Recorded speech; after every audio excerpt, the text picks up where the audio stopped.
Alors je vais attendre, d'abord, je suis ravi de vous recevoir en tant qu'invité. Et je vais présenter, donc on est ici au restaurant Louise Abella sur la base de loisirs Orthez-Biron. Et je vais appeler tout simplement les propriétaires, les maîtres des lieux, en la personne de Graziella et Franck, s'il veut bien se faire voir. Parce que j'ai privilégié cet endroit pour dire qu'en définitive, c'est un endroit qui est magique à Orthez, qu'il y a beaucoup de gens qui ne savent pas que ça existe et c'est bien dommage. Voilà, alors je viens d'intégrer la communauté des camping-caristes et je peux constater à mon grand regret qu'il n'y a que 4 places pour les camping-cars. Donc j'attends la venue du nouveau maire, j'espère, et pour lui dire qu'il va falloir créer 100 places de parking. Et je vais m'efforcer à mener ce combat et vous verrez qu'à terme, il y aura un camping rétabli sur la ville d'Orthez. Voilà, il y a un projet, et généralement, comme disait Sarkozy, c'est le projet qui amène l'argent. Hein, donc on va trouver l'argent, il n'y a pas de souci. Bon voilà, je vais laisser la place à la patronne de ce magnifique restaurant qui s'appelle Louise Abella. Et la patronne, c'est Graziella. Je lui laisse la parole. Bonjour. Bonjour à tous, bienvenue au Louise Abella. Vous êtes sur le site de la base de loisirs du lac de Biron-Orthez. Et c'est un magnifique site, donc il mérite d'être connu. Que vous dire de plus? Ici, il se passe plein de choses, entre le lac, la pêche, les pédalos, le restaurant, les animations. En fait, plusieurs personnes se démènent pour qu'il se passe plein de choses à Orthez et que je vous en remercie. Et voilà. Ah ben c'est toi qui vois, c'est toi qui vois. En tout cas, je peux vous dire, je suis en train de graviter depuis 1 mois et demi, puisque je suis camping-cariste, autour du lac de Biron. Et je peux vous dire que cet endroit-là, il marche bien. Et je vais prendre par exemple, il s'avère qu'ils ont battu des records. Le jour de la fête des mères, ils ont fait 170 couverts. Le jour de la fête des pères, ils en ont fait 140. Donc c'est un endroit qui marche bien ici au niveau de la restauration. Et je le répète, c'est un endroit qui est magnifique. On a un plan d'eau, on a une biodiversité. Le tour fait 3 km 600 pour les plus courageux. Et je vous invite, quand vous aurez un moment, de faire un tour. Et vous verrez déjà, la marche, c'est une thérapie, ça va vous vider la tête. Moi, j'ai le courage de vous dire qu'en définitive, mon livre, je l'ai écrit en poussant une brouette avec du bois dedans, tout simplement. Et j'ai écrit mon livre en 10 jours. Vous voyez, comme quoi, marcher, ça inspire les écrivains. Voilà, alors donc, tout le monde n'est pas là. Je dois faire remarquer la présence de Diego Reyes, qui est à l'arrière blanc. C'est un co-auteur. Et là, dans ce livre, on est 3 co-auteurs et c'est très difficile d'arriver à faire dédicacer parce qu'on a écrit le livre à 6 mains et c'est très difficile. Bon, Diego est reparti vivre en Espagne parce qu'il a choisi, il dit que la France, c'est plus comme elle était, donc il a décidé de repartir en Espagne. Et puis Gilles, en définitive, c'est quelqu'un qui a disparu des radars et qui ne donne pas de nouvelles. Bon, peu importe. Je me fais en même temps le porte-parole, je fais du marketing commercial en définitive, parce que ce que je vais tenter, c'est une aventure humaine, c'est un tour de France, avec une belle machine quand même, je dois noter. Donc c'est un produit Detlef avec un moteur Peugeot, il est entièrement équipé. Et j'avais vraiment envie, après mes écritures, de sensibiliser l'opinion publique à ce fléau qui touche toutes les strates de la société civile, pour dire que, voilà, il y a une omerta dans ce pays, et j'imagine même en Europe. Alors on voit bien ce qui se passe dans le cadre de l'éducation nationale.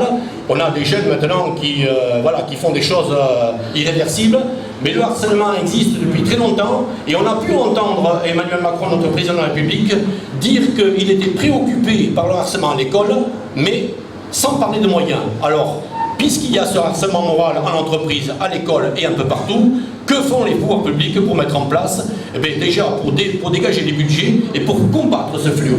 Parce que c'est un véritable fléau. Les gens n'osent pas en parler. Moi, j'ai osé casser le plafond de verre. Moi, mon patron, il m'a créé des problèmes, mais il a été condamné. En définitive, si vous allez devant une juridiction, qu'elle soit prud'homale, pénale ou administrative, à un moment donné, vous pouvez le saisir. Les institutions vous le proposent. À un moment donné, vous devez dire non. Il y a un code du travail, il y a un règlement du travail, une législation du travail en vigueur, et vous devez faire appliquer tout ce qui est légal. Mais malheureusement, quand vous avez comment ça s'appelle? Moi, je me suis présenté sur le bassin de Lac, je me suis présenté en tant que délégué personnel, j'ai été élu à 96%, et malheureusement, je me suis présenté sous étiquette syndicale CGT, et là, c'est plus passé. En définitive, quand vous faites du militantisme, quand vous rentrez dans la revendication, et quand vous sollicitez l'employeur pour lui dire, voilà, il nous faut des meilleures conditions de travail et des meilleurs salaires, voilà, ils sont plus là. Alors, je vous informe, pour ceux qui ne savent pas, qu'en définitive, il existe chaque année dans une entreprise, vous avez dû en entendre parler, la négociation annuelle obligatoire. Alors en définitive, moi je me présente en décembre 2010, je propose la négociation annuelle obligatoire, j'obtiens bien sûr des avantages sociaux, mais derrière, la directrice ne trouve rien de plus que de m'accuser de vouloir l'abattre, et donc elle dépose plainte contre moi pour harcèlement et pour vouloir l'abattre. Donc malheureusement, je suis convoqué dans une gendarmerie et je dois me défendre. Je suis accusé des pires choses, de vouloir abattre ma directrice d'exploitation. En fait, je vous rassure, j'ai jamais voulu tuer personne. J'ai surtout toujours eu envie de travailler. Je vois Diego, il rigole, mais bon, ça n'a pas été une période très facile pour moi. Et donc, il a fallu démonter, voilà. En définitive, je me suis appuyé, ma défense a été simple. Vous allez voir, l'OPJ qui me reçoit, il me signifie la garde à vue et me dit maintenant, voilà, vous êtes accusé, monsieur, il va falloir vous défendre. Et donc je lui dis, mais c'est simple, Julan, parce que j'appelais Julan, je lui dis, c'est tout simple. Je vais vous présenter mon pointage sur 24 mois écoulés, à la minute près, avec les gens avec qui j'étais. Et voilà. Et donc, déjà, il était effaré et il comprenait. Il dit, ah bon, vous avez votre pointage sur 2 ans? Et oui, effectivement. Alors, il faut savoir qu'un pointage du salarié, c'est celui-là qui prime, hein. C'est pas celui du patron. Hein. Si vous faites votre pointage, et dans ce pointage, il était écrit que j'avais côtoyé cette dame pendant 13 minutes sur 2 ans. Or, comment ça s'appelle, les accusations à mon encontre et le harcèlement moral, c'est objet. T'as pas raison. Alors, il faut que je me reconcentre. Donc, en fait, c'est. Je me rappelle plus du. 13 minutes, vous étiez avec elle, donc. Non, mais ouais, mais c'est l'histoire du. Voyons, action. Voilà, en fait, excusez-moi, je perdais le fil.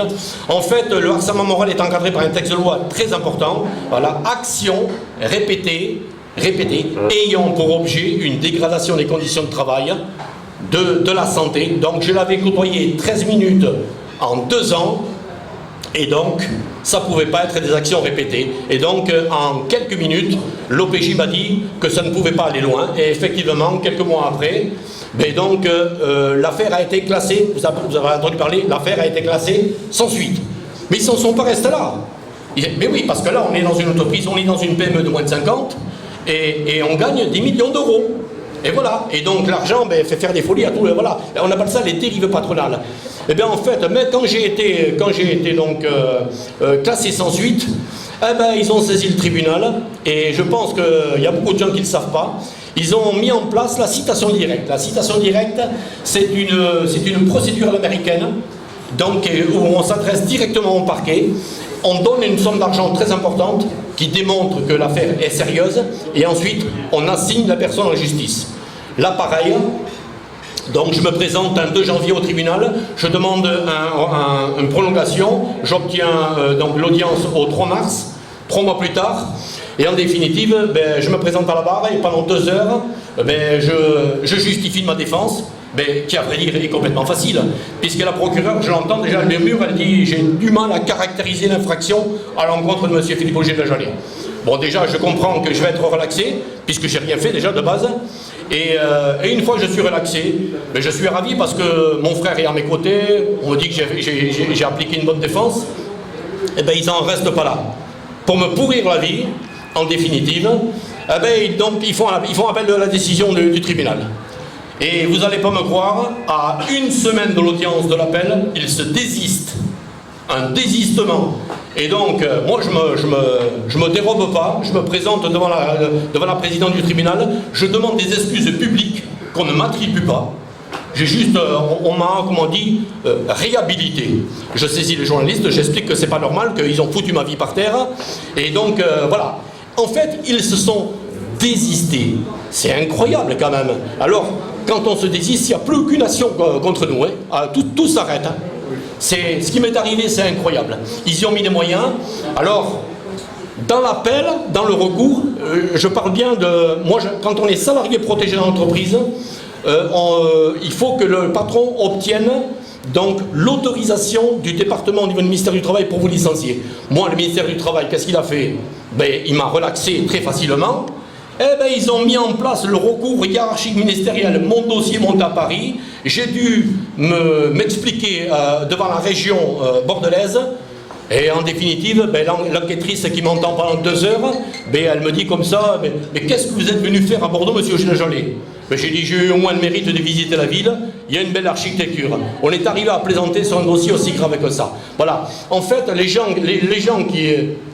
Mes agresseurs, mes détracteurs, ils ont mis en place beaucoup de choses. En fait, c'est ça. Ils vous détruisent, ils cherchent à empiéter sur votre vie privée, sur votre vie de famille, votre vie de couple. Et on le sait, il y a beaucoup de gens. Alors, dans notre dossier, quand même, écoutez bien. 343 personnes auditionnées en gendarmerie pendant 2 ans. 10 ans de procédure judiciaire, examen psychologique et psychiatrique pour les détracteurs, et y compris pour les victimes, psychologique pour les victimes. Ça a été le dossier d'harcèlement moral le plus important dans les Pyrénées-Atlantiques. Et par contre, la presse écrite, c'est passé sous les radars. Et c'est passé sous le radar parce que ce jour-là, en audience, il y avait un crime traité aux assises à Pau. Et malheureusement, et quand j'entends le journaliste de Sud-Ouest qui me dit que monsieur Augier, le harcèlement moral, c'est pas un sujet d'actualité, il faut passer à autre chose. Non, je me rends compte que c'est un sujet vraiment global, c'est un phénomène sociétal, et c'est vraiment très grave ce qui se passe dans les entreprises. Et plus on avance, vous avez la nouvelle génération qui, en définitive, eux, ils s'emmerdent pas. Dès qu'on les ennuie au travail, ils essaient de changer de poste et d'employeur. Mais bon, moi ça n'a pas été mon cas. Moi je vous rappelle, pour ceux qui me connaissent d'un peu plus, que mes enfants ont été en études supérieures.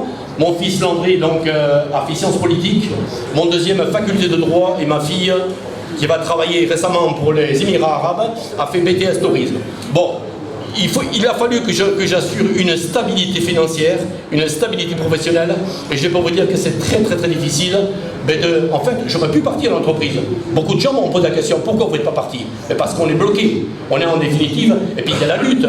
Il y a la lutte, je vois Stéphane, il me fait signe, effectivement, moi je suis un militant, et le pire, c'est que je fais la même chose que toi.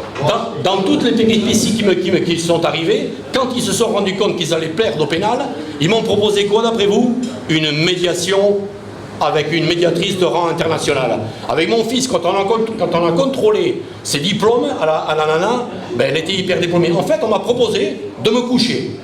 Voilà, on m'a proposé, voilà monsieur Augier, est-ce que vous êtes en mesure de prendre un accord transactionnel? J'ai dit non. Bon, je peux vous dire que mon avocat a été très contrarié. C'est l'ancienne bâtonnière du barreau de Tarbes, elle a été contrariée. Mais en fait, ils tentent tout. Quand ils voient qu'ils ont même perdu, ils tentent à vous acheter. Et ça arrive. Et en ce moment, le combat que mène Timothée Esprit, c'est terrible parce qu'il subit les foudres de son employeur. Mais c'est incroyable ce qu'on peut voir. Je crois que le cabinet parisien en est à 60 000 € pour lui. C'est incroyable. Et en fait, moi je le connais. Donc c'est le monsieur que j'ai sur ma poitrine, qui est là, que je vous invite à filmer, et en définitive, c'est un homme qui est complètement intègre et c'est un militant en fait. Et dès qu'il revendique des meilleures conditions de travail, c'est ça. On est stigmatisé, on nous démolit. Voilà. Même les syndicats nous démolissent. Ah oui, alors justement, dans mon deuxième, et là c'est Gilles Larieux, le deuxième co-auteur, qui ironise, et lui il règle ses comptes avec la CGT pour dire, mais parce que les syndicats n'ont pas la sens infuse, et malheureusement ils sont court-circuités en tête de gondole, et automatiquement, en bas à la base, on subit des décisions, on subit des accords d'entreprise qui ne correspondent pas du tout. Mais moi, dans le cadre de mes négociations annuelles obligatoires, j'avais obtenu des avancements. Mais comme ils voyaient que... Alors, il faut savoir que sur le bassin de lac, il y a une pollution existentielle. Il n'y a pas que le projet éco, vous avez des polluants, il y a des gens qui ont été condamnés, Sauvé, Arquement, il se passe plein de choses sur le bassin de lac. Mais en définitive, eux, ils ne veulent rien connaître. ils veulent rien reconnaître, pardon, et c'est terrible, et tout ce que l'on peut vivre, bon, bien heureusement, et il faut quand même que je rajoute ça. J'ai rencontré donc Philippe Cascarer, qui est le président du groupe APR. Bon, il est allé voir Indochine hier soir à Paris, donc il était à l'aise. Il devait être là, mais il ne pourra pas être là. Voilà, on peut rencontrer des bons patrons. C'est un homme qui m'a promu, qui m'a mis en responsabilité. On a gagné une certaine somme d'argent, voilà. Et quand j'ai intégré le groupe Novéal sur mes 10 dernières années, j'ai été chef d'équipe et il m'a remis la grande médaille d'or du travail. Et il m'a dit Philippe, tu as remis de l'humanité dans les équipes et c'est très important. Oui, voilà. Ce qu'on manque, la société civile française actuelle manque d'humanisme, mais c'est criant et c'est ce que je peux apporter. Voilà, un peu plus d'humanisme dans mes réflexions, dans mes propos. Voilà, tout simplement. Voilà. Merci à vous, parce que c'est pas facile. Alors, c'est pas facile dans le sens où il y a et je remercie d'ailleurs France Télévisions, la présence de France Télévisions. Il y a Stéphane Pain, donc un reporter indépendant du Pays Basque. Il y a Filméric, reporter indépendant. Il y a Radio Média 40, donc qui représente les Landes. Voilà, pour moi c'est un événement. Et ensuite il y a des invités. Et donc je vais demander donc à Guillaume Amalfitano s'il veut bien venir s'avancer pour parler, parce que bon voilà, c'est un homme qui a fait quelques Tours de France, qui a participé à 3 Jeux Olympiques. Et donc cet homme, je lui donne la parole parce que je le connais. Alors s'il se souvient bien, Guy, en fait, on s'est rencontrés sur un sautoir à la perche, mais tu t'en souviens pas, c'était au stade municipal. Mon frère Franck a pu décrocher bien plus tard un record départemental à 4,80 m, mais toi, je me souviens, voilà. Alors déjà, rien qu'à toi tout seul, t'es une leçon de vie pour tous les autres. Oui, mais écoute, c'est ce que je ressens, c'est pour ça que je t'invite, parce que t'es quelqu'un de très important dans ma vie. Je sais pas si tu te rappelles, tu as été remercié par la ville d'Orthez. Je t'ai présenté à mon fils cadet pour dire voilà, là vous avez un gars, il est intègre, voilà, je suis très, très honoré de le rencontrer. Alors, qu'est-ce que tu as à dire de nous, pourquoi je t'invite? Enfin voilà, tu peux dire. Est-ce que tu penses? Vas-y, il n'y a pas de problème. C'est-à-dire que ce n'était pas forcément prévu que je prenne la parole, mais écoute, je veux d'abord te remercier de ton invitation. Je trouve que cette démarche est vraiment c'est une très belle démarche, puisque bon, c'est un but humanitaire un petit peu, puisque tu vas aller à la rencontre des gens, tu vas défendre. J'attends que tu me donnes des conseils en fait. Les conseils, ça dépend, tu vas le faire comment? Tu vas le faire en marchant? Alors, tu regardes bien, tu tends l'œil, et je vais faire ça avec un van life Detlef, donc entièrement et complètement équipé, autonome à 100%, avec panneaux solaires, j'ai plus besoin de 50 000. Je te laisse dérouler. Oui, ben voilà, oui, alors pour en revenir sur la perche, je me rappelle tout à fait la période, puisque moi j'en faisais aussi à l'époque. Voilà, donc moi si je suis venu ici, c'est justement parce que moi aussi j'ai fait pas mal de démarches humanitaires, on va dire. Bon, moi c'est plutôt pour dans le domaine médical, puisque je suis ambassadeur de la lutte contre le cancer. Moi j'ai perdu ma jambe à l'âge de 17 ans suite à un osteosarcome.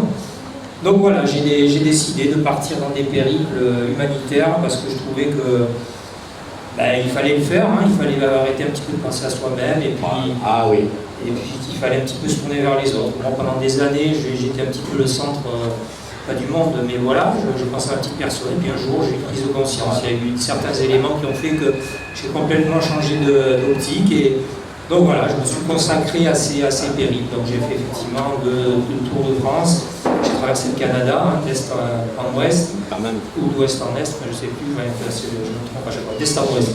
Et donc voilà, écoute, je voudrais te souhaiter bon vent pour ton aventure, parce que ça va durer longtemps. Oui, alors en définitive, j'ai choisi 2 ans. Alors, je suis un petit peu un aventurier, j'ai toujours travaillé au feeling, j'aime pas les papiers, voilà, j'essaie d'improviser, c'est pas tout le temps facile, mais oui, voilà, je m'en vais un petit peu dans une expérience, vraiment, pour dire, c'est pas pour la prétention de dire je l'ai fait et tu reviens à l'ego. Oui, moi je veux te dire une chose, quand j'ai eu mon premier enfant, effectivement, j'étais un individualiste au départ et en définitive, après quand on fonde une famille, mais on se rend compte, et quand je me suis rendu compte dans quelle société on vivait, je dis merde, là il y a du travail, et c'est pour ça que je me suis investi un petit peu dans le syndicalisme et le militantisme, pour dire voilà, on peut améliorer les conditions de travail, et moi je les ai fait de façon notoire ce bassin-là, puisque mon patron, qui a 3200 salariés quand même, me dit que j'ai apporté de l'humanisme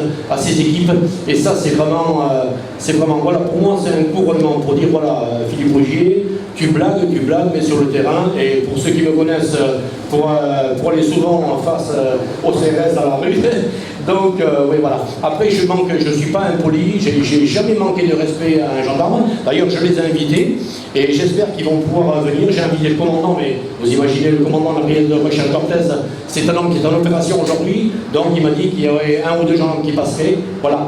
Alors oui, pour revenir à notre discussion de base, Guy, moi je suis vraiment très honoré de tout ton parcours, et voilà, tu es un exemple en fait pour la société civile, et donc alors comme toi, j'ai été reçu donc par la mairie d'Orthez qui me dit vous allez devenir le nouvel ambassadeur de la ville d'Orthez, donc Benjamin Moutet a fait en ce sens, et qui m'a créé une petite nappe où il y a écrit, donc je vous invite à dire tissage Moutet Orthez. Donc déjà, j'ai invité donc Moutet, pourquoi? Mais parce que c'est un innovateur, c'est un progressiste, c'est un chef d'entreprise, ce sont des gens qui réfléchissent, et là aussi c'est un homme où l'entreprise familiale allait être bradée, allait être vendue, et il est arrivé, il a sauvé l'entreprise avec des idées novatrices telles que la mise à jour, ou la mise à l'ordre du jour de la culture du lin. Et franchement, il fallait y penser. Voilà, on va revenir à toi Guy, voilà. Si tu as des choses à dire ou à rajouter, tu peux y aller. Non, ben, juste que ton démarche résonne un petit peu, puisque beaucoup de gens ne le savent pas, mais moi j'ai été victime également de harcèlement moral à une certaine période de la vie. Alors je vais faire vite une transition. En définitive, le harcèlement moral n'est reconnu que quand il y a une décision de justice. En l'occurrence, devant la juridiction pénale. Si vous dites à quelqu'un, vous accusez quelqu'un d'être harcelé, il peut vous attaquer en diffamatoire. Et c'est là toute l'ambiguïté. Il faut que vous arriviez à démontrer, donc par rapport à des témoignages concordants et circoncis, qu'il y a eu une infraction au code pénal, et donc pour avoir rencontré des magistrats instructeurs, c'est là où on se rend compte de tout le travail de la police, tout le travail de recherche, d'enquête et d'investigation, et là je peux vous dire, ils mettent en place le système de l'entonnoir, donc démêler le vrai du faux, et comme vous entendez souvent à la télévision, à charge ou à décharge. Voilà, c'est très important. Et voilà, donc tu dis que tu as... Alors, moi aussi, la chaussure en Orthez, il y a 30 ans, on pensait, et même, ça y est, maintenant on a mis des... Mais avant, on ne mettait pas le mot, le qualificatif, on ne mettait pas harcèlement moral. C'est un mot qui a quel âge? 15 ans maximum. Voilà, c'est nouveau. En fait, le corps médical est arrivé à mettre ce qualificatif parce que la société civile s'est individualisée et on a pu repérer nos détracteurs. Ces gens-là, bon, le mien il a été condamné, mais c'est un multirécidiviste. En définitive, il avait déjà été condamné pour abus de biens social, fraude fiscale. Ce sont souvent des récidivistes. Et je vous invite à faire des audiences au tribunal de Pau le jeudi après-midi où il y a des sujets assez graves. Et je peux vous dire une chose, c'est qu'on retrouve souvent les mêmes à la barre, malheureusement. Et c'est pour ça qu'il faut les combattre. Et c'est pour ça qu'il faut s'attacher. Alors, et tu l'as vécu donc comment ce harcèlement? Donc tu l'as vécu comment? Je ne vais pas rentrer dans les détails, c'est il y a fort longtemps. Voilà, bon, après je ne savais pas trop comment y prendre à l'époque. Malheureusement, les démarches n'ont pas été dans mon sens. Mais bon, en attendant, j'ai ma conscience pour moi, donc pour moi c'est l'essentiel. Même si j'ai perdu, c'était le coup de fer contre le coup de terre, comme on dit. Voilà. Donc en plus, je me suis défendu tout seul, j'avais pas pris d'avocat ou quoi que ce soit. Donc ça a été un petit peu compliqué, puis c'était par l'intermédiaire, c'était une démarche, c'était le tribunal administratif, donc c'était pas pareil. Ah, tu étais dans le territorial de l'ordre public? Voilà. C'est ça. Donc, voilà. Et c'est pour ça que justement, je vais donner des conseils. J'ai créé un groupe Facebook sur le conseil de mon avocat, où on est déjà quand même 850, et je prodigue des conseils de façon bénévole. Et bien, j'essaie d'orienter les gens à savoir s'ils ont un bon dossier, s'ils se dirigent vers la bonne juridiction, parce que les gens, généralement, ils sont victimes, ils sont touchés de plein fouet, et généralement, comme moi j'ai fait un burn-out, j'ai fait un face contre terre, Donc voilà, et encore, mon copain qui m'amène dans l'hôpital, il a pris le rond-point de face, il a tout traversé, donc il aurait pu avoir un suraccident, mais il était tellement en panique. Mais quand ils m'ont le corps médical, quand ils m'ont vu arriver, ils ont pas analysé, c'était de suite en psychiatrie. Donc ils ont compris qu'il y avait un gros problème, et c'était dû et lié au travail. Je reviens à ça, pour prouver le lien de causalité directe.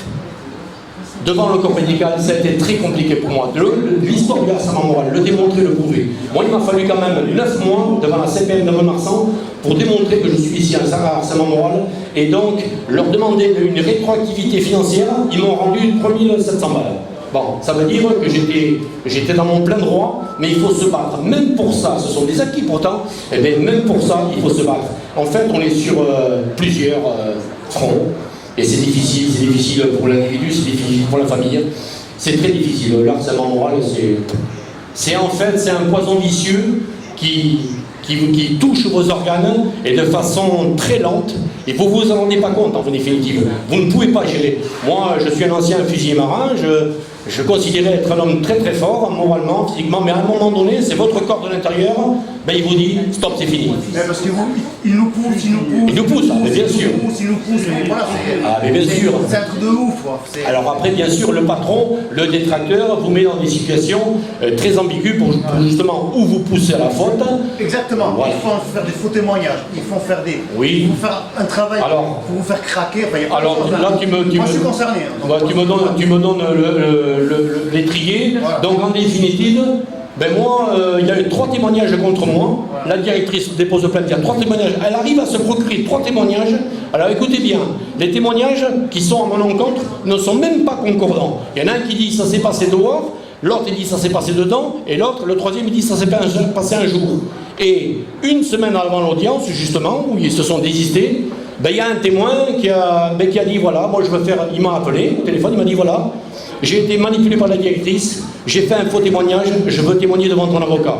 Bon, bien sûr, j'ai pris la perche, et voilà. Et donc, ça a été déclaré dans le tribunal qu'un témoin s'est rétracté, qu'il avait été manipulé. Mais vous savez ce qui s'est passé? Alors, la directrice d'exploitation a été relaxée de toutes les charges. Vous imaginez, elle fait des aveux en garde à vue, elle dit c'est moi, j'ai fait du mal aux gens, elle viole son contrôle judiciaire et à la fin, elle est relaxée de tout, même avec des aveux. Ça veut dire que les pouvoirs publics, le ministère public met des moyens, effectivement il y a eu des moyens astronomiques, mais à la fin, les magistrats, ben, il n'y a pas de réponse pénale. Imaginez-vous, pour un mec comme ça, il prend 3 mois de prison avec sursis, déjà ça signifie rien pour eux, le sursis, ou encore mieux, le bracelet électronique. Et voilà, 3 mois de prison avec sursis et 35 000 € d'amende répartis sur 11 victimes. Et alors, le pompon dans cette affaire, c'est que le ministère public le condamne à 1 500 € d'amende, mais s'il paye dans les 15 jours, il aura 20% d'abattement. Mais qu'est-ce que vous pouvez imaginer qu'un patron, quand il lui arrive ça, il doit rigoler en définitive. Et c'est pour ça que dans tous mes commentaires, je dis que les patrons, même détracteurs, peuvent dormir encore longtemps sur leurs oreilles parce que, effectivement, il y a tous ces dysfonctionnements. Mais moi, je parle bien de dérives. En définitive, ce sont des dérives patronales qu'il faut dénoncer. C'est pour ça que je m'en vais faire ce Tour de France. Mais pas pour les stigmatiser tous. Parce qu'il y a des patrons qui sont extraordinaires. Moi, je sais qu'il y a des patrons qui ont des considérations différentes, voilà. Mais il y en a qui sont vraiment, ce sont vraiment des salopards. Mais il faut le dire après, il faut utiliser le bon qualificatif. Hein. Ce sont des salopards. Voilà, ils savent très bien ce qu'ils font. Et je dois vous dire, c'est que le tribunal n'a pas reconnu la perversité. Vous savez que ce sont des détracteurs narcissiques, mais le tribunal n'a pas retenu la perversité de leurs actions. Et alors, j'ai la condamnation derrière moi, là, sous livret. Il y a une gendarmette, je ne sais pas si elle est adjudante, elle a voulu découvrir les griefs du détracteur à notre rencontre. Mais elle était, quand elle a commencé à lire, considérant tout ce qui vous est arrivé, effectivement, ce sont des faits très graves. Mais comment la directrice d'exploitation a pu être relaxée? C'est une relaxe générale, c'est-à-dire qu'il n'y a rien contre elle. Alors bien sûr, moi j'avais imaginé que le parquet fasse appel, mais le parquet n'a pas fait appel du tout. Et donc lui a été condamné, mais lui il le savait, c'est un multirécidiviste. Et en fait, ces gens-là sont repérés parce que la société s'individualise et le corps médical arrive à mieux les repérer maintenant. Ils sont isolés. Alors, le mien, il était particulier. La brigade de contrôle de recherche des Pyrénées-Atlantiques l'avait surnommé le loup solitaire. Vous imaginez, voilà, c'était un patron, mais c'était en même temps un loup solitaire. C'était quelqu'un, sur une PME de moins 50 comme la nôtre, écoutez bien, il y avait 35 personnes touchées, répertoriées par la justice. Mais après, il n'y en a eu que 11 qui ont voulu faire la démarche au pénal, 11 victimes constituées partie civile. 35 et 11. Vous avez vu déjà, les autres, ils n'ont pas osé se présenter devant le tribunal. C'est la peur. Et après, il n'y a pas que la peur, il y a la finance, parce qu'il faut avoir l'argent. Moi, j'ai dépensé plus d'argent avec mon avocat que j'ai reçu de dommages et intérêts. Et il faut savoir, et là je vais insister sur ça, c'est l'argent que ça coûte à la collectivité. Un procès comme le nôtre, d'après vous, combien a-t-il coûté? Eh bien, je vais vous le dire. Et vous allez voir la réflexion. Des millions. Et vous allez voir la réflexion de mon avocat. Notre procès a coûté plus de 400 000 €. D'accord? Et mon avocat s'exclame dans le tribunal. Elle me dit, monsieur Augier, c'est le prix de la démocratie. Or, en 2007, je saisis le procureur de la République en personne.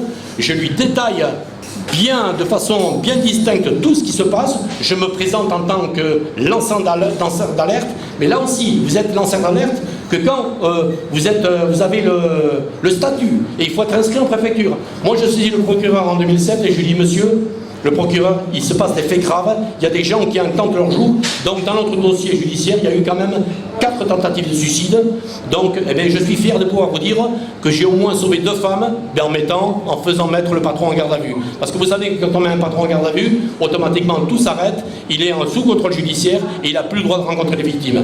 Et donc il y a quand même 4 personnes, dont 2 qui se sont taillées les veines, et donc une, Francine, donc, si vous êtes amené un jour à lire mon récit, donc Francine, elle me rencontre et elle me dit comme ça, et elle était bien au départ, 1 an avant elle était impeccable, et elle me dit comme ça un jour, elle me dit, Philippe, si tu ne t'occupes pas de moi, je me suicide ce soir. Alors je peux vous dire que ce sont des propos qui sont saisissants, et donc j'ai réagi. J'ai été voir de suite la médecine du travail, son médecin généraliste, ils s'en sont occupés, et elle est partie 3 semaines en psychiatrie, et elle est ressortie, on va dire, plus ou moins soignée. Elle a quitté l'entreprise, elle a été licenciée bien sûr, mais elle a pu retrouver un travail et un équilibre psychologique beaucoup plus stable. Mais en fait, et cette femme, quand elle est rentrée dans l'entreprise, elle était tout à fait joviale. C'est une femme, c'est une ch'ti d'ailleurs, une femme qui venait du Nord, et en 1 an, j'ai pu constater la dégradation. Elle avait un visage figé, en fait, elle subissait, elle travaillait le jour, la nuit, elle mangeait plus le midi, il la faisait bosser terrible, et sans pour autant lui payer tous ses heures supplémentaires. Mais bon, ça c'est qu'un détail par rapport à la situation de l'employeur et la situation d'être salarié dans l'entreprise. C'est incroyable ce qui peut arriver, et on n'est pas, là ce dossier-là est sorti, mais derrière, il y en a d'autres. Ça veut dire que ça continue. Ça veut dire, qu'est-ce que font les pouvoirs publics pour ça? Pas grand-chose en définitive. Même si Macron saisit l'application TikTok pour dire que il ne faut plus que ça arrive et que c'est pas normal. Mais oui, mais voilà, le président il a son mot à dire, mais visiblement ils ne mettent pas les moyens pour les pouvoirs publics. Je reviens à toi, donc, monsieur Malfitano. Et donc, tu as tout dit, donc voilà. Oui, j'ai tout dit. Maintenant, tu pars quand, là? Alors, en définitive, aujourd'hui, c'est le départ symbolique. Ouais. Mais je pense partir fin juin, j'ai des papiers à régler, voilà, c'est la partie administrative. Et après, je vais m'élancer. Et quand je vais m'élancer, donc, j'ai fait le tour avec Radio Gascon, voilà, j'ai fait le tour avec une caméra pour dire qu'en définitive, je vais faire des directs de mon camion étant, et je vais faire des relais TikTok éventuellement, voilà. Je vais rendre compte, et peut-être que le nouveau maire de la ville me recevra dans 2 ans, comme ça a été le cas pour toi.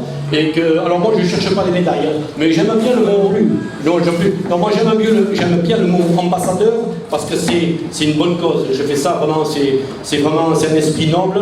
Bien sûr que j'ai le statut d'écrivain, je suis un écrivain, et donc bien sûr si je vends des milliers de livres je serai ravi, mais ça voudra dire comme moi ça j'y passe.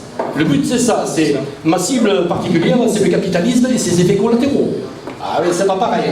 Et si mon message passe, et Diego, je te regarde, j'espère qu'il va passer, j'espère qu'on aura un vif succès, et qu'on pourra vendre des milliers de livres, et que, à force de taper, peut-être qu'en définitive, les gens ils vont réagir.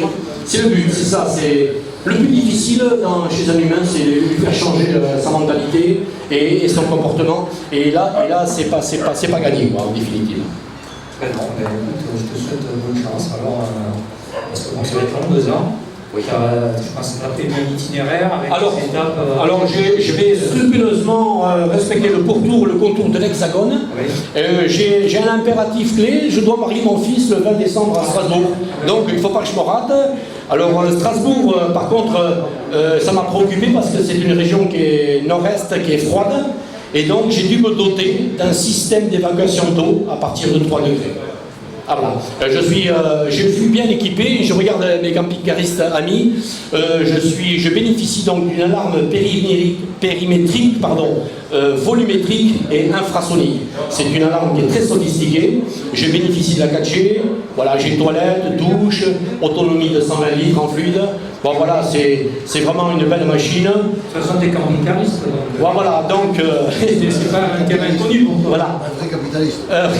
Alors après, il me fallait cet engin, parce que le problème, c'est que, vous le savez, je dois pouvoir me garer dans n'importe quel parking.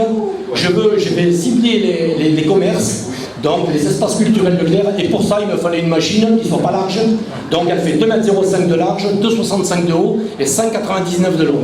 Donc voilà, c'est quand même un espace de reduit de... Voilà, c'est une très très belle machine, mais c'est un produit Detlef, pour ne pas le nommer. Et le concessionnaire qui m'a vendu l'appareil, c'est Top Loisir à l'Escar, voilà, pour ne pas le nommer. Voilà, avec lequel j'ai eu un bon relationnel. Bon, les commerciaux sont en ce moment à Biarritz.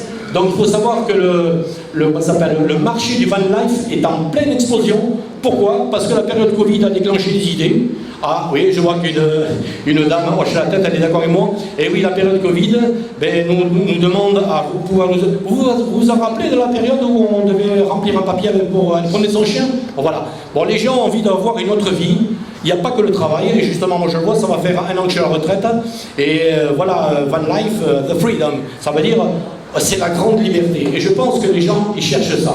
Ils cherchent à s'évader et avoir autre chose à vivre que de harcèlement au travail. Bon, c'est vrai que c'est une thématique qui est très violente. Je remercie Katia Lamuerte, donc, qui est une TikTokeuse qui a publié, qui a présenté mon livre et qui m'a dit que j'avais écrit donc un récit ultra violent et que ça allait servir pour la jeunesse. France Télévisions a présenté mon livre, Mediapart en a fait 4 pages.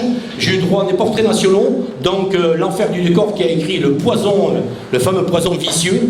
Voilà, j'ai eu quand même quelques reconnaissances de mes écritures et ça fait plaisir. Voilà, aujourd'hui j'ai envie de rentrer dans la lumière tout simplement pour faire passer un message et pourquoi pas, il y a beaucoup de gens, alors pour avoir rencontré Flickincrot et bien d'autres, moi j'ai pas envie de leur ressembler, mais si un jour on me propose le 20h de TF1, je prends parce que ça me permettra donc d'avoir on me verra et le sujet sera mis à l'ordre du jour.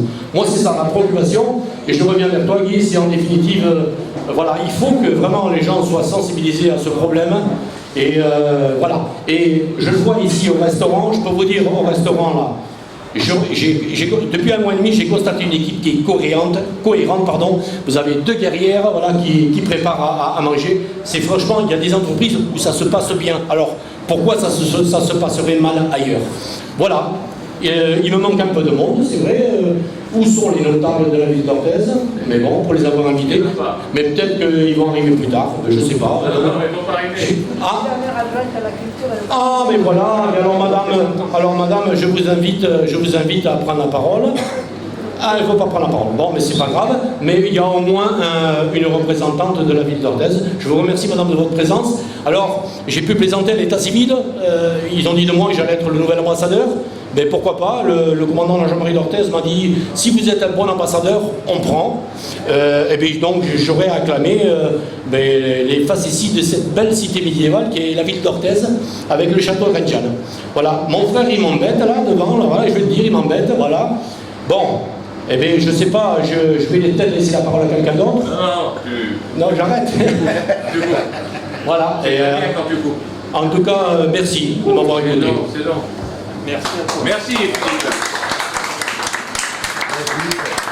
Ils veulent vous économiser pour 2 ans. Allez. C'est le frangin. C'est le frangin, ouais. Ah, C'est un cycliste aussi. Et alors c'est un cycliste, mais C'est un autre Tour de France. ouais, là, mais c'est- visiblement il est plus aimé que moi. Hein. champion du monde. Et oh, Ouais. c'est bon jeune homme. Voilà.